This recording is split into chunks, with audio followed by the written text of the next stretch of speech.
जी, आज हम ये बात करेंगे इंडेक्स के ऊपर, इंडेक्स की कैलकुलेशन के ऊपर। इंडेक्स एक स्टेट का टूल है जो कि प्राइस चेंज को मेजर करता है, कि प्राइसेस का चेंज फाइंड करने के लिए कि उनमें चेंज का ट्रेंड क्या है।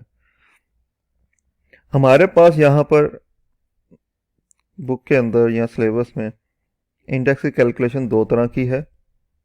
एक है प्राइस वेटेड इंडेक्स, दूसरा है कैपिटलाइजेशन वेटेड इंडेक्स। दो तरह का हमारे पास इंडेक्स की कैलकुलेशन है। ठीक है, हम पहले कैपिटलाइजेशन वेटेड इंडेक्स करेंगे। ये थोड़ा सा लेंथी है इसकी कैलकुलेशन, मगर ये आसान है as compared to price weighted index. उसमें कुछ कॉम्प्लिकेशंस हैं। तो पहले कैपिटलाइजेशन वेटेड इंडेक्स के ऊपर बात करते हैं। तो ये कैसे कैलकुलेट किया जाता है, मैं कुछ डाटा यहाँ पे लिख रहा हूँ जी। मैं एक ऐसी मार्केट रिज्यूम कर रहा हूँ जिसके अंदर तीन कंपनीज हैं, सिर्फ ए बी सी, और इनकी जो प्राइसेस हैं, MPS stand for market price पर शेयर, वो है जी, लेट्स सपोज ए की 10 है, बी की 12 है और सी की 20 है। ये इनकी इस वक्त की मार्केट प्राइसेस है। हमें इसके साथ साथ जो डेटा चाहिए कैलकुलेशन के लिए, वो चाहिए इनके नंबर ऑफ शेयर जो इन्होंने इशू किए हुए हैं।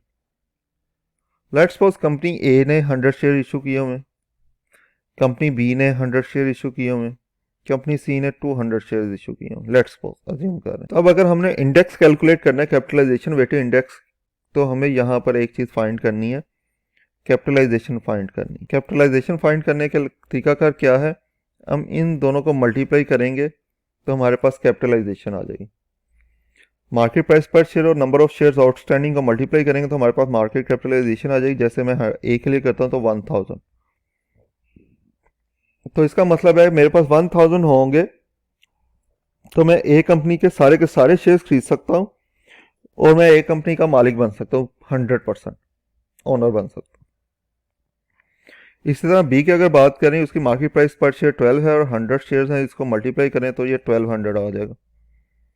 सी की बात करें 20, उसकी मार्केट प्राइस पर शेयर है, 200 से मल्टीप्लाई करेंगे तो 4000 आ जाएगा। तो ये टोटल इनकी कैपिटलाइजेशन होगी तीनों कंपनी की जमा करने से, ये 6200। इसको हम कहते हैं मार्केट कैपिटलाइजेशन।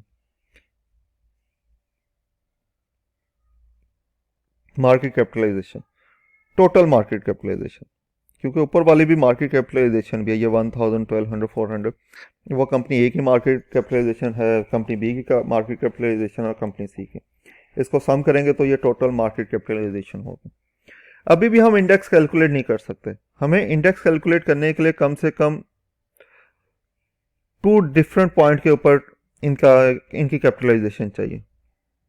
मैं एक और इनका कहता हूँ जी, नेक्स्ट डे कंपनी ए, कंपनी बी, कंपनी सी, नेक्स्ट डे इनकी प्राइसेस जो होगी, लेट्स सपोज कंपनी ए की बढ़ गई, वो 15 पे चली गई, कंपनी बी की में कोई चेंज नहीं आया, कंपनी सी की कम हो गई, वो जो है 15 पे आ गई वो भी, लेट्स सपोज।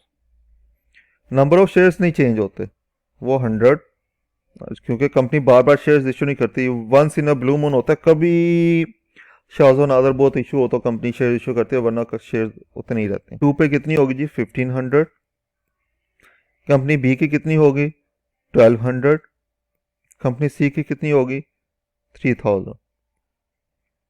तो इसको जब हम सम अप करेंगे, जमा करेंगे, तो ये हमारे पास बन जाएगी 700 ऑफ 3 to 5, 5700 बन गई हमारे पास। ठीक है, market capitalisation, total market cap. अब इनका इंडेक्स कैलकुलेट हो सकता है।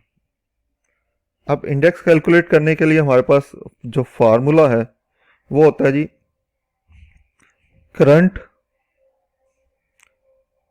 Market capitalisation divided by last market capitalisation multiply by last index. और ये जो मार्केट कैपिटलाइजेशन कैलकुलेट इस वक्त हम कर रहे हैं डे 2 पे कर रहे हैं। डे 2 के ऊपर हम जो है इंडेक्स कैलकुलेट कर रहे हैं, डे 1 का नहीं हो सकता, क्योंकि अगर मुझे इसके लिए कैलकुलेट करना है तो इससे प्रीवियस एक डाटा होना चाहिए। डे 2 के ऊपर हम जो है कैलकुलेट कर रहे हैं मार्केट कैपिटलाइजेशन। तो डे 2 के ऊपर 5700 उस दिन की करंट मार्केट कैपिटलाइजेशन है, और उसकी जो प्रीवियस के मार्केट कैपिटलाइजेशन है वो 6200 है। और लास्ट इंडेक्स के जब ये वाली जो हमारे पास कैपिटलाइजेशन थी डे 1 पे, तो उस वक्त इंडेक्स क्या था, तो हम अज्यूम करते हैं कि इस वक्त जो इंडेक्स था वो था लेट्स सपोज 500 पॉइंट। उस वक्त जो हमारे पास इंडेक्स था वो 500 पॉइंट था। तो यहां पे हम लिख लेते हैं 500। तो हमारे पास इसको सॉल्व करके आंसर आ जाएगा कि डे 2 के ऊपर क्या हमारे पास मार्केट कैपिटलाइजेशन होगी। तो ये हमारे पास आ जाएगा 459.68 इंडेक्स। यानी कि हमारे पास डे 1 पे इंडेक्स 500 पे था, डे 2 पे इंडेक्स आ गया कितना, 459.68 इंडेक्स। यानी कि मार्केट में मंदी का रुझान है, और कितनी मंदी है, कितनी कमी हुई है मार्केट के अंदर, कितने पॉइंट्स की कह लें जी, मार्केट जो है वो 40.32 पॉइंट नीचे आई है। कितने पॉइंट्स मार्केट नीचे आई है, ठीक है। इसको रिकॉल कर लेते हैं, मैं डे 3 का कैलकुलेट कर लेता हूँ, इससे तमाम चीज़ें दोबारा रिवाइज हो जाएंगी। A B C. अब मैं कहता हूँ जी मार्केट के अंदर जो है ए की कीमत चलेगी 30 पे, बी की कीमत रह गई हो गई 18 पे, सी की कीमत जो है अब वो नहीं चेंज करते इस मरतबा। Number of shares 100, 100, 200। Market capitalisation की बात करें तो 3000, 1800 और 3000, और इसको टोटल कर लेंगे तो ये हमारे पास 7800 हो जाएगी। डे 3 पे इंडेक्स कैलकुलेट करना है, डे 3 पे इंडेक्स कैलकुलेट करना है। तो मेरे पास फार्मूला क्या था, अगर मैं देखूं दोबारा, हमारे पास फार्मूला था current market capitalisation divide by last market capitalisation. Current market capitalisation यानी कि डे 3 पे कैपिटलाइजेशन कितनी है जी, 7800। लास्ट कितनी थी, उससे पहले वाली 5700। उसके बाद हमने क्या करना है, मल्टीप्लाई किससे करना है, लास्ट इंडेक्स। तो लास्ट इंडेक्स जो हमने कैलकुलेट किया है जी वो है हमारे पास 459.68। इसको सॉल्व कर लेते हैं तो ये आ जाएगा जी 629.03 के इस वक्त तीसरे दिन पे जो हमारा इंडेक्स क्लोज हुआ है वो कितने पे हुआ है, 629.03। तो कितना चेंज आया जी, 4, इसको पिछले में से डिडक्ट कर लेंगे तो हमें पता चल जाएगा ऑलमोस्ट 169.35 का इंडेक्स में इजाफा हुआ है, मार्केट ऊपर गई है इतने पॉइंट्स। तो ये हमारे पास यहाँ पे तरीकाकार है इंडेक्स कैलकुलेट करने का मार्केट कैपिटलाइजेशन का, ठीक है। अब पाकिस्तान के अंदर इसी से मिलता जुलता निज़ाम चलता है, पाकिस्तान स्टॉक एक्सचेंज के अंदर इसी से मिलता जुलता निज़ाम चलता है। सिर्फ एक एडजस्टमेंट वो करते हैं इस सारे काम के अंदर, वो क्या करते हैं, कैपिटलाइजेशन वेटेड इंडेक्स नहीं करते, फ्री फ्लोट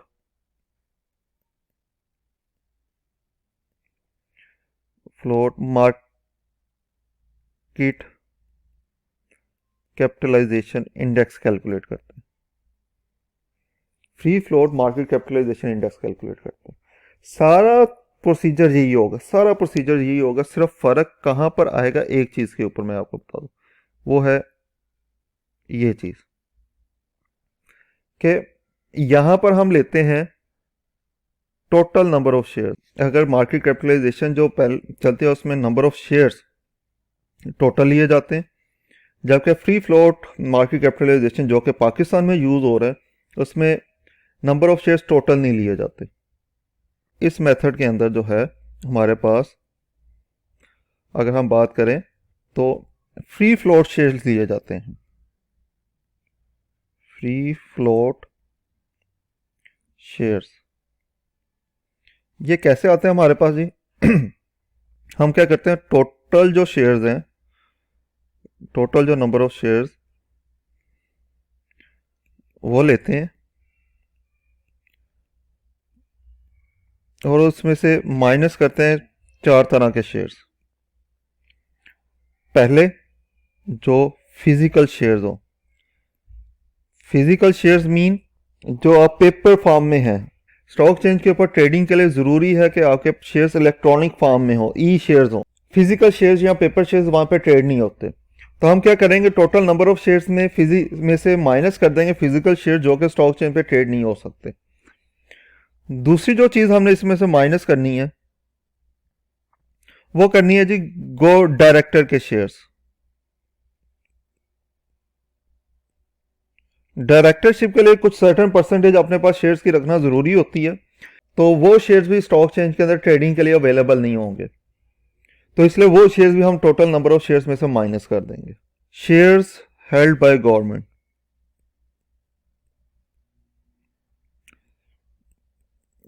कुछ गवर्नमेंट की कंपनी जैसे कि पीटीसीएल वगैरह है, इनके शेयर्स, पीएसओ के शेयर्स कुछ उन्होंने प्राइवेटाइज लोगों को इशू किए हुए हैं और मेजोरिटी गवर्नमेंट के पास है। तो गवर्नमेंट अगर अपने शेयर्स भी बेच देगी तो गवर्नमेंट का उससे कंट्रोल क्या हो जाएगा, खत्म हो जाएगा। तो इसलिए गवर्नमेंट ने जो शेयर्स अपने पास हेल्ड किए हुए जिन कंपनीज के, अगर हम उन कंपनीज की मार्केट कैपिटलाइजेशन फाइंड कर रहे हैं, उस सूरत में हम क्या करेंगे, गवर्नमेंट के पास जो शेयर्स हैं वो भी टोटल नंबर ऑफ शेयर्स में से माइनस कर देंगे, क्योंकि वो जो है मार्केट में बिकने के लिए नहीं है। ये सिर्फ उन तीसरे जो कैटेगरी माइनस करने वाले ये सिर्फ उन कंपनीज में आएगा जो कि गवर्नमेंट ओन्ड है, जैसे पीटीसीएल हो गई, आपके पीएसओ हो गया, या गवर्नमेंट के ओन बैंक्स हो गए, नेशनल बैंक हो गया। तो इनके जो शेयर्स उनमें ये आएगा। प्राइवेट पब्लिक लिमिटेड कंपनी जिनके अंदर गवर्नमेंट के शेयर्स नहीं है उसके अंदर ये चीज़ें माइनस नहीं होगी। चौथा जी, share held by holding company. कुछ कंपनीज के शेयर जो है दूसरी कंपनी खरीद के अपने पास रख लेते हैं कंट्रोलिंग पॉइंट ऑफ व्यू से। तो अगर किसी कंपनी ने दूसरी कंपनी के शेयर्स अपने पास इसलिए रखे हुए हैं कि उसको कंट्रोल करे, तो वो अपने वो शेयर्स मार्केट में बेचने के लिए नहीं देगी जो उसने खरीद के रखे हुए हैं। तो ऐसे सिनेरियो के अंदर वो भी शेयर स्टॉक चेंज में ट्रेडिंग के लिए नहीं होंगे। तो हम ये चारों शेयर्स इसमें से माइनस करेंगे तो हमारे पास फ्री फ्लोट शेयर्स आएंगे, और वो फ्री फ्लोट शेयर्स का जो नंबर आएगा यहाँ पे, ये हम लिखेंगे इस कॉलम के अंदर नंबर ऑफ शेयर्स वाले में। हम टोटल नंबर ऑफ शेयर्स नहीं लिखेंगे इसके अंदर। ये तो था सारा का सारा जो है आपका मार्केट कैपिटलाइजेशन के लिहाज से इंडेक्स कैलकुलेट करना। अब हम करते हैं प्राइस वेटेड इंडेक्स कैलकुलेट करना है, ये वाला। तो इसके लिए ये कैलकुलेशन थोड़ी आसान है, मगर इसमें कुछ बस पॉइंट पे हमें कुछ एडजस्टमेंट करनी पड़ती है। इसके लिए सिर्फ आपको ये पहला कॉलम चाहिए होता है इसमें से, ये वाला। आगे वाली वैल्यूज नहीं चाहिए होती, आगे वाली कोई भी। तो मैं इसी डेटे को लेके चलता हूँ। कंपनी ए, कंपनी बी, कंपनी सी, और इनकी एमपीएस है हमारे पास 10, 12 और 20। और यहाँ पर हम टोटल कर लेते हैं, यहीं पे ये हमारे पास आ जाता है 42 टोटल एमपीएस। तो इसका अगर हमने इंडेक्स कैलकुलेट करना है, तो इंडेक्स कैलकुलेट करने का हमारे पास बहुत आसान सा फार्मूला है इसके अंदर। Total MPS divide by divisor. यहाँ पे एक नई चीज़ है आप लोगों के लिए, डिवाइजर, और ये गिवन होता है। लेट्स सपोज ये जो है 3। तो मैं इंडेक्स कैलकुलेट करूंगा, ये टोटल एमपीएस हमारे पास आई है 42, इसको डिवाइड कर देंगे डिवाइजर से, तो ये मेरे पास आ जाएगा 3 1 3, 3 4 12 पॉइंट्स आ जाएंगे जी इंडेक्स के। मेरा इंडेक्स कितने पॉइंट्स पे है जी? 14 पॉइंट्स के ऊपर है जी। ठीक है। इसके बाद डे 2 का अगर करना, इसका फार्मूला है जी total MPS divide by divisor. Total MPS, ये एमपीएस का जो हमने सम किया वो वैल्यू, ठीक है, और डिवाइड करेंगे उसको डिवाइज़र से। डिवाइज़र एक वैल्यू गिवन होगी कि हमेशा इंडेक्स कैलकुलेट करने के लिए आपने इससे डिवाइड करना। तो टोटल एम्पियर्स हमारे पास 42 आया, उसको हमने डिवाइड कर दिया डिवाइज़र, जो कि मैंने कहा था गिवन होगा, और अज्यूम किया हमने इस क्वेश्चन के लिए 3 है, तो हमारे पास आंसर आ गया 14 पॉइंट, यानी कि हमारा इंडेक्स 14 पॉइंट पे। डे 2 की बात करते हैं जी। तो डे 2 पे हमारे पास कंपनीज की प्राइसेस जो हमने अज्यूम की हुई थी वो थी 15, 12 और 15। इसको सम कर लेंगे तो ये आ जाएगा 5 2 7 और 5 12, 1 2 3 एंड 4, फिर 42 आ गया, कोई बात नहीं। तो हम इसको जब सॉल्व करेंगे तो 42 डिवाइड बाय 3, तो हमारे इंडेक्स के अंदर कोई चेंज नहीं आया, वो 14 पॉइंट पे ही है। ठीक है, कोई कमी बेशी नहीं हुई इंडेक्स में, सरमायाकारी उतनी ही है जितनी पहले थी। डे 3 की बात करें तो उसके अंदर हमारे पास है जी 30, 18 एंड 15। तो इसको जब हम सम करेंगे तो हमारे पास आ जाएगा 8 और 5 13, 3 4 5 और 1 6, मीन 63 डिवाइडेड बाय 3, तो ये हमारे पास आ जाएगा 23 पॉइंट्स। तो हमारे पास जो इंडेक्स है वो 23 पॉइंट्स पे आ जाए। ट्विस्ट की तरफ चलने लगे थे हम, ट्विस्ट की तरफ। तो इसमें ट्विस्ट क्या आता है जी, हमारे पास इशू आता है कि जब कंपनी जो है स्टॉक स्प्लिट करती है, स्टॉक स्प्लिट के अंदर इशू आता है। अब स्टॉक स्प्लिट क्या होता है, यह भी एक बहुत अहम पॉइंट है। स्टॉक स्प्लिट क्या होता है? स्टॉक स्प्लिट क्या होता है? Dividing share into small value. Mean let suppose company का जो एक शेयर जो है इस वक्त उसकी मार्केट प्राइस है वो है जी 100 रुपीज या $100। कंपनी क्या कहती है, ये जो शेयर हमें वापस कर दें, हम इसके बदले में आपको प्राइस 20 वाले 5 शेयर दे देते हैं। अब इसके तहत इन्वेस्टर को नुकसान कोई नहीं है। ये ऐसे ही जैसे आप 100 रुपए का चेंज ले लें, आपने 100 रुपया दिया, 50-50 के 2 नोट ले लिए, कोई फर्क नहीं है, या 10-10 के 10 नोट ले लिए, कोई फर्क नहीं पड़ता, नुकसान कोई नहीं है। देखिए पहले उसके पास एक शेयर था $100 का, अब उसके पास $20 वाले 5 शेयर हैं, कंपनी वही है, सेम है। और ये जो जब कंपनी स्टॉक स्प्लिट करती है तो ये चॉइस नहीं देती कि कोई इन्वेस्टर करवा ले, जो करवाना चाहता करवा ले, जो नहीं करवाना चाहता वो ना करवाए। ये कंपल्शन होती है कि तमाम इन्वेस्टर अपने पुराने शेयर्स दे दें और हमसे छोटे शेयर्स ले लें। ये कंपनीज करती हैं इसलिए कि उनके शेयर इजीली ट्रेडेबल हो जाएं। अगर जितना बड़ा नोट होगा मार्केट में उसको चलाना उतना मुश्किल होगा, तो इसी तरह जितने बड़ी वैल्यू का शेयर होगा उसको मार्केट में बेचना जो है उतना मुश्किल होगा। तो जैसे नोट को हम चेंज करवा लेते हैं छोटी वैल्यूज के अंदर, तो इसी तरह हम कंपनी भी क्या करती है, शेयर्स को चेंज कर देती है छोटी वैल्यूज के अंदर। तो ये जो सिचुएशन है इसको हम कहेंगे 1/5 शेयर्स, कि एक को 5 में से कर दिया, या 5 for 1, कि एक 5 दे दिए गए हैं एक के बदले में। ठीक है, 1/5 शेयर्स या 5 for 1 दोनों का मतलब एक। तो इस सूरत में जो है फिर हमें मसला आता है। मसला क्या आता है, हम यहाँ पे एक सिनेरियो बना के डिस्कस करते हैं। ये मसला मार्केट कैपिटलाइजेशन के अंदर नहीं आता, ये सिर्फ प्राइस वेटेड के अंदर आता है। क्या जी, मैं वही 3 कंपनीज लेता हूँ, उनकी एमपीएस कोई नहीं अज्यूम करता हूँ, लेट्स को ये 200 है, ये 100 है, ये कह लें जी 150 है, और डिवाइज़र है हमारे पास 3 का। तो मैं टोटल करता हूँ इसको, ये हमारे पास आ जाएगा 450, और इसका अगर इंडेक्स कैलकुलेट करूँ तो इसका इंडेक्स हमारे पास आ जाएगा 450 डिवाइड बाय 3 मीन्स 3 1 ज़ा 3 3 5 ज़ा 15 एंड 150 पॉइंट्स पे आ जाएगा इंडेक्स। इंडेक्स जो है वो आपका आ जाएगा 150 पॉइंट्स। अब लेट्स सपोज इसमें से एक, मैं हमेशा क्या करता हूँ, शरारती कंपनी जो स्टॉक स्प्लिट करती है जिसकी वजह से हमें सारा फड्डा पड़ता है, उसको हम कहते हैं शरारती कंपनी, मैं कहता होता हूँ। तो लेट्स सपोज ये शरारती कंपनी है। कंपनी ए ने क्या किया, स्टॉक स्प्लिट कर दिया 1 into 4। जब 1 into 4 किया तो अब इनकी प्राइसेस जो है वो क्या बन गई, ये जो प्राइस है ये बन गई आपकी 4 पे डिवाइड कर देंगे, क्योंकि एक को 4 में डिवाइड तकसीम किया गया, एक के 4 बनाएंगे तो 4 से डिवाइड कर देंगे, 4 से डिवाइड कर देंगे तो ये हमारे पास आ जाएगा 50। ये वैसे ही रहेगी 100, ये वैसे ही रहेगी 150। टोटल करेंगे इसको तो ये हमारे पास आ जाएगा 300। तो जब मैं इसको कैलकुलेट करूंगा 300 डिवाइड बाय 3 तो ये हमारे पास आएगा 100 पॉइंट्स। अब बज़ाहिर अगर मैं इसकी बात करूं, किसी को कोई नुकसान नहीं हुआ। जिसके पास कंपनी ए का शेयर था 200 वाला, अब उसके पास 50 वाले 4 आ गए, उस इन्वेस्टर को कोई नुकसान नहीं है। मगर जब शेयर की बात होगी कि एक शेयर की मालियत कितनी है, तो वो तो 50 होगी।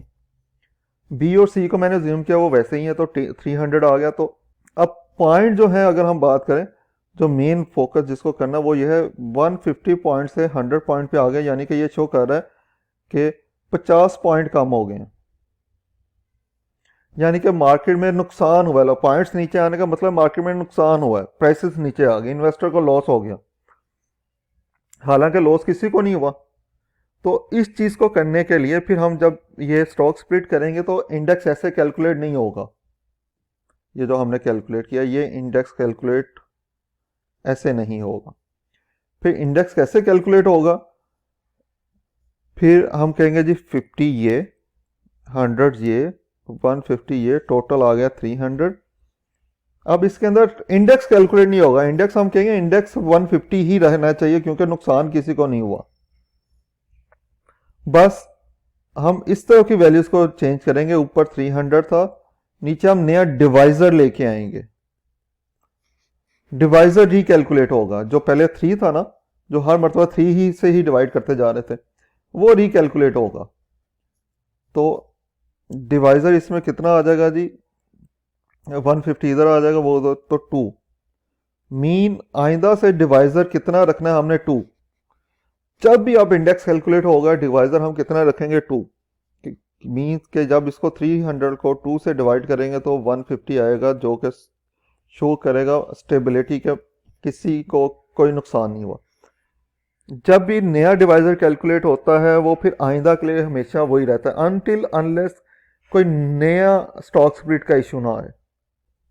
ये कैपिटलाइजेशन वेटेड इंडेक्स की एक एग्जांपल है जो सॉल्व है बुक के अंदर। उसका क्वेश्चन कोई नहीं गिवन बुक के अंदर, इसलिए मुझे एग्जांपल ही पिक करनी पड़ी, जिसको आप देख लें कि 3 कंपनीज है, उनके शेयर की प्राइसेस अगर बात करें 10, 20, 40 उनके नंबर ऑफ शेयर्स, उसको उसने मल्टीप्लाई किया तो मार्केट कैपिटलाइजेशन आ गई, उनको सम किया तो टोटल मार्केट कैपिटलाइजेशन आ गई। और उसने कहा जी पहले साल के लिए जो बेस वैल्यू ऑफ इंडेक्स है वो 100 है। ठीक है, पहला इंडेक्स जो है वो 100 है। फिर उसने ईयर 2 की बात की, कंपनी ए की वैल्यू होगी 7, कंपनी टी की वैल्यू होगी 14 और सी की होगी 50। अब यहाँ पर देखें पहली कंपनी जो ABD है, उसके ईयर 1 के अंदर स्टॉक थे, शेयर्स थे कितने, 10 मिलियन, यहाँ पर 20 मिलियन हो गए। और नीचे उसने पॉइंट भी दिया कि स्प्लिट 2 for 1 ड्यूरिंग ईयर 2। मगर अगर स्प्लिट कर भी दिया तो आपने अपनी कैलकुलेशन के अंदर कोई एडजस्टमेंट नहीं करनी, सिर्फ नंबर ऑफ शेयर्स चेंज कर देने, जितने हो गए 1 मिलियन की बजाय 2 मिलियन कर दे। जैसे वहां पर हमें कैलकुलेशन करके नया डिवाइजर नई चीज फाइंड करनी थी, या इसमें ऐसा कुछ नहीं। तो वो 2 मिलियन से मल्टीप्लाई करके उसने वैल्यू लेके आया मार्केट कैपिटलाइजेशन। नेक्स्ट कंपनी की 15 मिलियन है, 25 उनमें कोई चेंज नहीं, तो वो एज इट इज सम किया तो टोटल मार्केट वैल्यूएशन आ गई। अब इसने क्या किया, current market capitalisation 1.6 million divide by last market capitalisation 1.4 million multiply by 100। ये परसेंटेज में कन्वर्ट करने के लिए नहीं है, ये बेस वैल्यू वाला 100 है ये। ठीक है, अक्सर बच्चे इसको देख रहे होते हैं, वो समझते हैं परसेंटेज में कन्वर्ट करने के लिए 100 है। तो 100 से मल्टीप्लाई करेंगे तो आपके पास फाइनल आंसर आ जाएगा 114.29 पॉइंट पे आ गई मार्केट, यानी कि पहले 100 पे थी अब मार्केट 114.29 पे आ गई, यानी कि 14.29 का इजाफा हो गया। ये एक एग्जांपल है उसकी जो है मार्केट कैपिटलाइजेशन। और जबकि प्राइस वेटेड इंडेक्स की एग्जांपल कोई नहीं गिवन, उसका क्वेश्चन गिवन है, तो हम क्वेश्चन के ऊपर बात कर लेते हैं। कह रहा है जी, assume that you construct a price weighted index of 15 stock, the sum of the prices of the stock is 1500।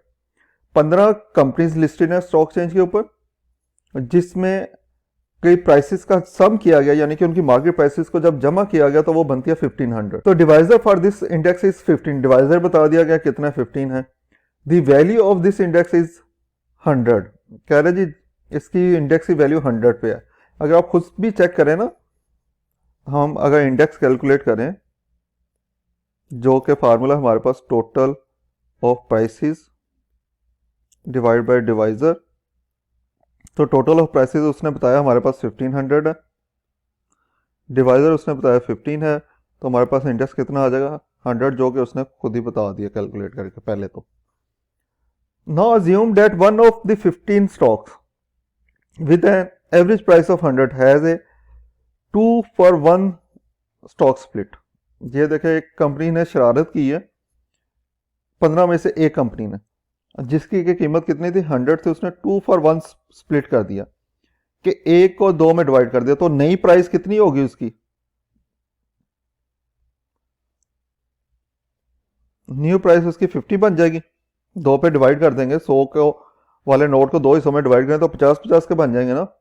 तो इस तरह 100 वाले शेयर को जब 2 में डिवाइड करेंगे तो 50 का एक शेयर बन जाएगा। कह रहा है if you make no adjustment to index what will be the new value of index. कहता है जी अगर हम कोई एडजस्टमेंट ना डालें तो हमारे इंडेक्स की वैल्यू क्या बनेगी। चले, यानी कि वो कह रहा है डिवाइजर वगैरह चेंज करने की जरूरत नहीं है, डिवाइजर चेंज करने के बगैर बताएं इंडेक्स कितने पे चला जाएगा। तो यहाँ पे एक और तलब बात है, अब टोटल जो प्राइस है वो पहले थी 1500, इसमें से एक स्टॉक आउट हो गया, जो स्टॉक आउट हुआ है उसकी मालियत कितनी थी 100, उसकी जगह पे जो स्टॉक इन किया हमने उसकी मालियत कितनी है 50, यानी कि ये 100 वाला लेके हमने उसके बदले में 50-50 वाले दे दिए। तो इसमें से आउट हो गया 100 का और इन हो गया कितने का 50 का, तो बाकी मालियत कितनी बची, टोटल प्राइस 1450। तो इसकी जब हम इंडेक्स कैलकुलेट करेंगे तो 1450 डिवाइड बाय डिवाइजर 15, तो ये हमारे पास वैल्यू आ जाएगी इसकी, कैलकुलेट कर लेते हैं हम जी, तो 96.67 पॉइंट पे आ जाएगा। ये ए पार्ट है कि इंडेक्स आपका कितना हो गया 96.67 पे। अब बी पार्ट की बात करते हैं कि what does the new divisor have to be kept to keep the value of index unchange at 100। कहता जी ये 96 पे आ गया, ये तो लॉस शो कर रहा है, जबकि लॉस तो हुआ नहीं। तो बताएं हमें नया डिवाइजर कितना रखना पड़ेगा क्या ये लॉस शो ना और हमारा इंडेक्स 100 पे ही चला जाए। तो ठीक है जी, हम बात करते हैं जी बी पार्ट की। तो आप न्यू डिवाइजर के लिए हमने क्या करना है, हमारी जो टोटल प्राइस है वो 1450 है, प्राइस हमेशा हम नहीं लेंगे, डिवाइजर हमने फाइंड करना है और इंडेक्स कितना होना चाहिए हमारे पास 100 आना चाहिए। तो जब आप इसको सॉल्व करेंगे तो आपके पास 1450 डिवाइड बाय 100, तो ये आ जाएगा 14.50। अब नया डिवाइजर आपका 14.50 होगा बी पार्ट में, जो वो पूछना चाह रहा है। तो आज के बाद जब भी कभी इंडेक्स कैलकुलेट होगा वो किस डिवाइजर से कैलकुलेट होगा, प्राइस वेटेड इंडेक्स में 14.50 जी। ये तो था टोटल आपका इंडेक्स की कैलकुलेशन के कैसे किए जाते हैं और उसके एक एक एग्जांपल हमने सॉल्व कर ली बुक से। अब बाकी के आपने क्वेश्चन खुद प्रैक्टिस करने हैं।